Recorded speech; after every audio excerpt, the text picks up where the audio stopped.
Okay, so while we're playing with our crop tool, I just want to show you another technique that's sort of related to this. And this is a keystoning technique. It's basically when you have an image where a part of a building appears to be falling away from you. Now, just looking at this one here, we have an image that, let me just make it bigger so you can see this, and you can see the spire seems to ever so slightly be going away to the left. Now I've looked at this and the horizon is perfect. The horizon is fine, so that's nothing we can do.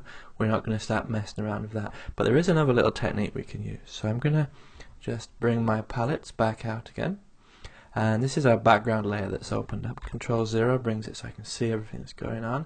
And what I'm going to do, I'm going to double click on this. It's going to bring up a new layer. I'm going to call this one transform, because we're going to use our transform tool here. So click OK, and now that calls it transform. So it's like Photoshop doesn't want us playing around with the background layer, so what it's done is created this new layer for us called, and it's unlocked it so I can actually play. So what I'm going to do now, another shortcut for you, is Control T. That's the transform tool, and it brings up this box around the outside here. I'm just going to go Control minus just to bring this down so I can show you what we do. Now while we're playing with this, if we move anything just by grabbing a box, it's going to, as you see there, it's going to make the shapes go all sort of funny. If you do anything you don't like, you just hit escape and you can go Control T to set it up again.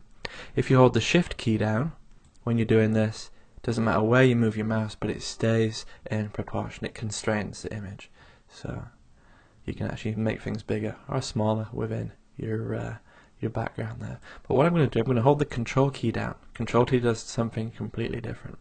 What that does is it allows me to move part of the image while the rest of the image stays in the same place. So hold the Control key down, and that changes to an arrow, and I'm going to just slightly pull the top of the image across. Just like that. In fact, you know what I'm going to do? Just to show you exactly what I'm doing here, I'm going to make this a little bit bigger so we can see it.